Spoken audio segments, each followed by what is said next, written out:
discovered Jake's body in a dark part of the parking garage in his idling pest control truck that vibrated slightly. The parking garage was always buzzing with stainless metal fans that circulated the humid and hot Virginia air. Walking closer to the truck, I noticed his chemical box in the bed was open with the top flap standing straight up. I didn't think anything unusual about the open box because it wasn't just us in the pest control firm who lived there and occasionally stole from other trucks. During the summer, the corporation purchases dozens of rooms for its employees to stay. The majority of employees are door-to-door salespeople who make a career by offering same-day pest control services. Jake and I, along with a few others, came into play following the sale. The ones who spray your house, the ones who engage with consumers and bring them back down to earth after salespeople fluff our feathers, or are they fluffing their own? We are the ones who click the rat trap mouths in place, with black jagged teeth, waiting for the rats to chew on the delightful bright blue food and share it with their newborns. We had 7 other trucks in the parking garage, and Kim would occasionally go missing. Sometimes technicians didn't want to get up early and drive 30 minutes to the office to pick up items. Truckers were much closer. I'd be dishonest if I didn't admit that I occasionally stole a de-Weber from a truck, but I always left no sign of the theft. I can't speak for everyone, however. So when that lid pointed up to the rusting pipes and concrete ceiling above, I wasn't startled. In fact, I may have smirked. With a swing of my elbow, I slapped the box shut, and a scent of chemicals shot out and smacked my nose, giving me the sensation of a stinging sneeze that never came. I knocked on the window to see if he'd turn around. Silence. I got closer to see if he was riveted to his phone, didn't hear me, or didn't even glance.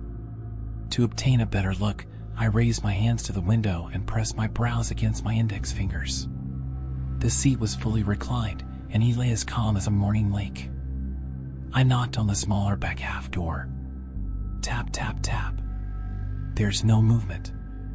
It was too dark to see, so I reached into my pocket for my phone light and positioned it flush with the back oval airplane-shaped glass. That's when I noticed this face, Dodd, his face, skin a purplish hue and stretched taut by swelling, eyes adrift and red, bulging out like they wanted to go, jaw open with dark fluid resting in his mouth and escaping on the sides. The streaks of the dark liquid rolled down his purple face, snaking around the back of his neck and trickling down the strands of hair that touched the headrest. My eyelids were so big that they reached my brows. His fingers curled limply around a chemical bottle, lit off, the liquid color matching the pool in his lips. "Jake," I muttered.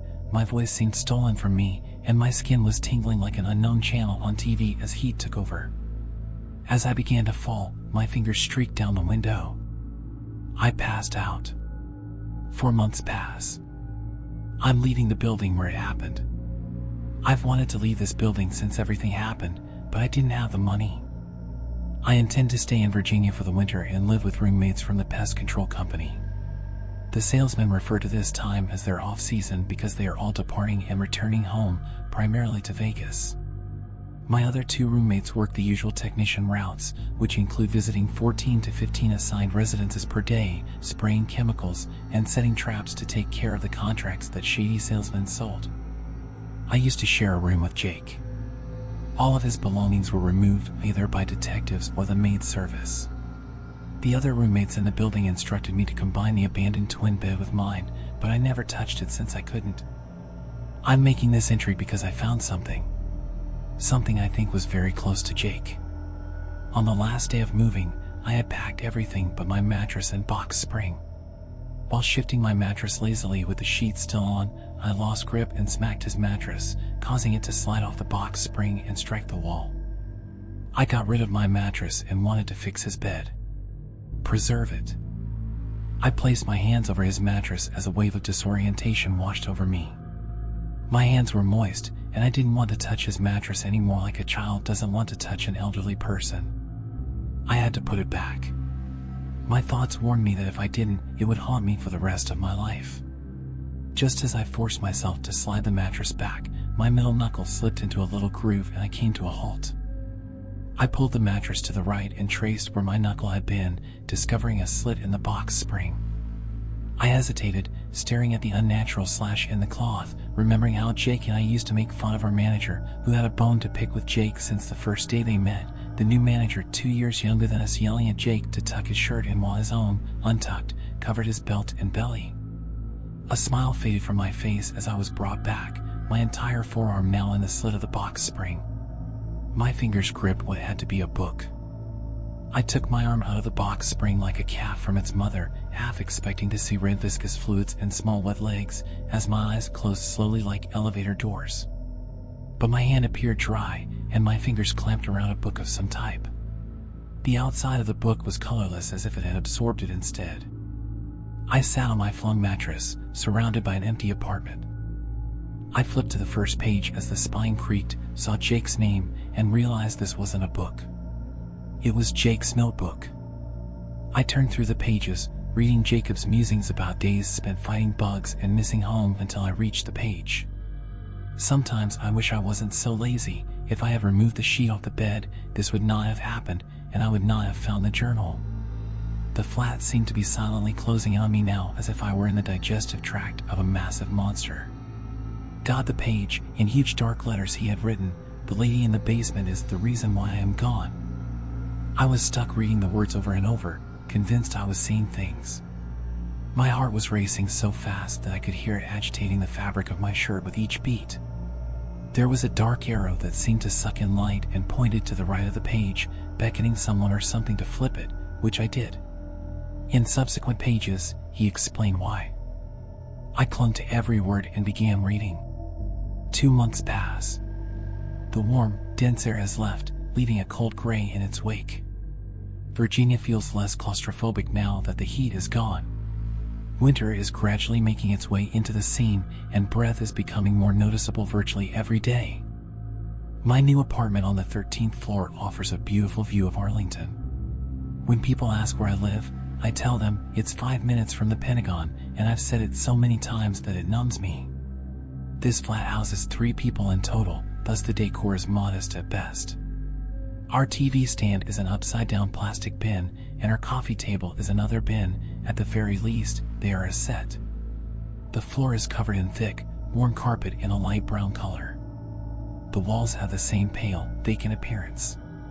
My favorite part of the apartment is the balcony that runs the entire side of the living room and overlooks a sliver of the Potomac River, which is cold this time of year. I've been marinating in Jake's notebook for a while, and I believe I'm ready to reveal some of what's inside.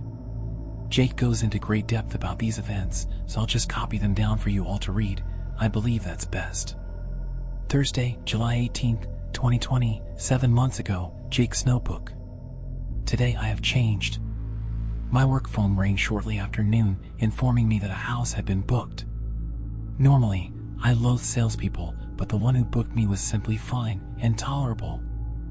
I drove into the neighborhood as the sun began to set behind clouds, possibly a storm. Multiple groups of 6 townhomes were arranged across the community, with tall trees and plants connecting them. The modest cottages shared walls that were only slightly offset in depth, giving the impression of crooked teeth. Porches protruded only a foot from the dwellings, serving as more of a decorative than a source of enjoyment. The porches varied in fading color from house to house, going from blue to red, orange, green, and back to blue. The peeling wood porches resembled a Western movie set, which piqued my interest, but I knew the webs would be a pain to remove. I arrived at the address specified by the app, and the salespeople appeared from behind some trees to greet me, most likely pissed off. I rolled down the window and brought the truck to a stop, the wheels halting the popping of pebbles beneath. He gave me the tour of the house while leaning against the windowsill of my truck, where the stench of sweat crept in from him. He mentioned the old woman who resided in the townhouse, describing her as weird but nice. I didn't think much of it, just another job before getting off. As I parked the car, I asked the salesperson, "Interior?" He said, "Yes." My shoe covering zipped on the asphalt as I approached the door, pump tank in hand. Knock, knock, knock. The old woman opened the splintered door as I introduced myself and obtained all of the necessary signatures to apply the pesticides legally. The woman's eyes were old and tired, as if she had been up all night or had something keeping her awake. I smiled as I slid the signed papers into the back pocket of my trousers. She returned the smile and pushed the door open wide, creaks escaping the hangdess. Just as I walked in, I noticed the salesman steal a DeWeber from my pickup, he was okay. I looked back, and the old woman's gaze remained fixed on my face. I smiled again to break the awkward silence. When I stepped into the house, the smell of wet concrete met my nostrils. Rain began to fall behind me, but stopped as the door closed behind me. The elderly woman's house was as tight as lungs that never let breath back in. The layout was similar to a strip of gum. The beginning was the door I walked through, and the conclusion was the living room, which had a step down. She gave me water, which I politely declined. I could see the generosity the salesmen were discussing. The house was packed with various knickknacks, but it wasn't a disaster, just orderly chaos. I asked her the usual questions about bugs, like where she saw them, and she said virtually everywhere. Thank goodness this was a small house. I began spraying in the kitchen along the edges of the refrigerator and the baseboards, and the woman followed me almost as if she were an obedient dog. I didn't think it was strange. She continued the conversation and seemed genuinely interested in where I sprayed while listening to my tiny bug-repelling advice that I remembered from the back of my mind. We walked around the kitchen and down into the living room, where the carpet matched my boot coverings and was studded with static zaps. I sprayed the sliding back door, concentrating on the bottom track where bug highways typically congregate. Then I traced the baseboards around the living room, avoiding the cables that power the lamps and televisions. I heard fast stomps coming down the stairs, so I cast a curious glance at the bottom of the staircase and temporarily lifted my palm from the spray trigger. A child ran around the corner to the old woman, yelling, "Grandma!" He must have awoken from a slumber or something. The child then looked up at me and inquired who I was, to which she replied in young terms, "He is here to make the bugs go away." I smiled at this to support the old woman's version of me, that I was a version who told the bugs to leave rather than killing them by the thousands. I preferred that version of myself. I'd completed treating the main level and was now following the elderly mother and child up the stairs, her veiny hands scratching her grandson's head. I sprayed every room, closet, bathroom, and windowsill while the old woman followed me around, pointing out hot spots, her close presence becoming regular and almost warming as she reminded me of my grandmother. The toddler seemed as interested as his grandmother in how I spray, and I thought that was healthy. Following this, things took a dark, frightening turn. My work was now completed. We were all on the main floor, and I was about to go for the front door and inform her we'd finished the outdoor service when she finally broke her distance from me. This made me feel, for lack of a better term, alone. She slid smoothly toward the living room without looking back, then went down the dip to the couch. Did she forget I was still inside the house? Did she envisage opening the door and letting me out? The child then followed her, jumping off the tiny dip into the living room in a playful manner and landing on the carpet, praising his tumble. The elderly woman remained standing with her back to me, never sitting. Still. Why wasn't she sitting down? She broke the quiet just as my fingers brushed the front door knob, her voice colder now. "Won't you come here for a moment?" My hand slipped off, and the knob rang numbly for a single second. I took a hesitant stride toward the living room. The rain was now beating on the old woman's back door, and with a flash of light, lightning hit close. She remembered the salespeople with the metal DeWeber pole, a combination of cleaning teeth and orange juice. The thought vanished as the tip of my boots hung off the step to the living room. I stared at the woman's face and walked into the living room, her wiry hair now covering some of her face with a blank expression. The kid is now embracing her knees, hiding his entire body except for the right side of his face, which has an eyeball that pierces me. Her hair was delayed as she snapped her head at me, but it eventually caught up and dropped. Her face shook as if a student was trying to stay awake in class, and she looked about, disoriented, before taking a deep breath. She remarked, "Sorry, sometimes I get these headaches, they just take over me," and chuckled dryly. "It's fine, and I get them too," I informed her. "Are you stupid, Jake?" She then raised her old droopy arm, pointing to the door. Being in hundreds of townhomes with similar layouts, I knew where this door led, to the basement. "Dear, will you also spray the basement?" Before I could respond, the child questioned, "Wait, Grandma, he's going into the basement?" "Grandma, why the basement?" I thought this was unusual when my neck chilled to goosebumps. I stepped back up onto the wood and stopped at the tooth-white door, expecting the old lady to open it for me. She had done this throughout the house, opening cabinets, windows, and doors and flipping light switches for me, but here I am, with the old lady standing firm in the same spot and the kid asking the same question and beginning to cry. I looked back at the door as she said, "Yes, that door, the light switch is on the left. Close the door when going down. We don't go down in the basement." My heart started to race and my fingers and forearm twisted the knob, opening the door and replaying, "We don't go down in the basement. We don't go down in the basement. What the fuck does that mean?" I took one last glance at her and saw only a portion of the woman owing to the kitchen wall, then sat down, grabbed something from her neck, and sifted through her hands. I took my first step down as she began to pray in Spanish, something I will never forget. I slammed the door behind me and turned the light on. It was incredibly dim, providing me with only the bare minimum of light to go to the bottom. As I descended, the walls changed. Instead of reflecting the light, they let it in. The old woman's prayers and the child's screaming drowned out the creaks of the wooden stairway. The prayers grew louder. I dreaded getting on the basement floor now. To the left is a wall, while to the right is a long corridor leading to complete darkness. My body shivered like I was flying to a frigid region of the planet, and the airport doors exposed me to the elements for the first time. For some reason, my gaze was drawn to my feet. There was a door on my right now, which I glimpsed coming down the stairs.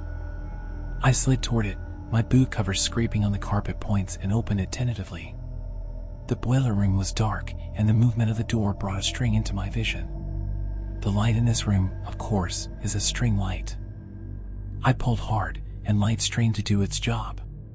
The light reminded me of when my 7th grade science teacher, Mr. Crutcher, told us what would happen if a light bulb traveled at the speed of light through space. You will see the light, yeah, but it won't reflect any light. Precisely. What is light if not more than a tool for reflecting light off of other objects? The memories should have made me grin. I then sprayed around the water heater and the cotton candy pink insulation that protruded from the room walls. My heart started racing faster, and a pall of sickness fell over me.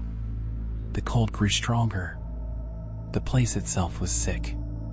Holding my hand up and wrapped around the string, I halted, something deep within of me telling me not to turn off the light. It was almost as if someone with a remote was guiding my motions. I felt disconnected from myself. I let the string slide out of my grasp as I went out of the room, now looking down at my boots as if something didn't want me to look up. What would I see if I looked upward? The uncovered insulation muffled the elderly woman's prayers, but now that I was back in the corridor, I could hear the full length of it. She screamed now. I envisioned her elderly neck veins exploding and blue little rivers running up her wrinkled face. I faced the hallway now, the walls darkening as they moved away from the top stairwell light. My head yelled at me to hurry up and go as fast as I could, but my body did not listen. We were disconnected. I made my first step, still looking at my feet, as the black entrance from the hallway became closer. Another step, closer. The sick thing in this home lies in the black emptiness, which I approach with each step, waiting. When I finally get to the end of the corridor, my body comes to a standstill. The old woman's screams reach their peak. It is accompanied by the sound of the child sobbing and shrieking. I'm all alone. Even my intellect is alone. I can't do anything. The darkness is all around me. I twitch my head to the right, mimicking the old woman's gestures, and reach out to feel for a light switch, but nothing. When I do this, I can see my hat somewhat shading me from most, if not all, of the dark room. My head drops back to the center. My nausea is so bad that I want to throw up right now. My brain is whirling, as is my stomach. All of my extremities are currently on ice. Now I twitch my head to the left, attempting to reach between what appears to be a dresser. I put my hand through.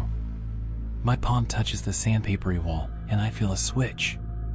The touch has a relaxing effect on my heart. Finally, I'm not alone anymore. The light switch is with me. With a click, my finger switches the switch. My stomach drops. Click dot click dot click, nothing. My breathing sounds like a car engine that has just turned over. The only item I have with me is now gone. No light. I will not move. I cannot move. My ad does not cover it all. There is a jolt of movement in the darkness, followed by the sound of bones cracking beneath loose skin. My eyes enlarge like headlights going on. The stinging of the hallway light behind me becomes audible, and it pops into its shell. There is no more light except from the boiler room. As the door closes, I hear the hinges yawn, sucking out the only light in the basement. I suddenly feel like I'm floating, and my eyes have nothing to grasp on for a sense of space. The noises of bones cracking and nearly moving beneath the skin get closer. The air around me is dense. A woman's voice broke through the darkness, saying, "I see you." My body snapped out of its iron clasp. I rushed toward where I believed the stairs were, colliding with the wall at the end of the corridor and hearing the bone-shattering sound.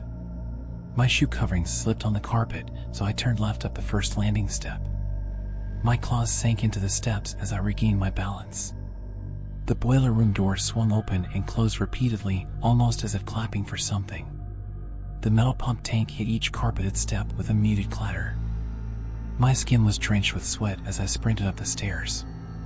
The silhouette of the door appeared just as I heard the sound behind me, which I could only describe as elastic skin pulling away from itself and shattering. Whatever it was behind me let out a gurgled scream just as I rushed through the door. Crack. As I approached the door, it flung open and slammed shut almost as quickly. I held the door tight, expecting to hear a bounce or a crack in the wood. Nothing. I turned to face the elderly woman, who was staring at me with wide eyes and holding a rosary in her veiny hands. The kid's damp face gave the same stare. The old woman's voice trembled. "You're back?" I said, "I'm done," as I walked out of that house. I had nothing further to say. I was drained. The rain and humidity assaulted me as I walked to the truck.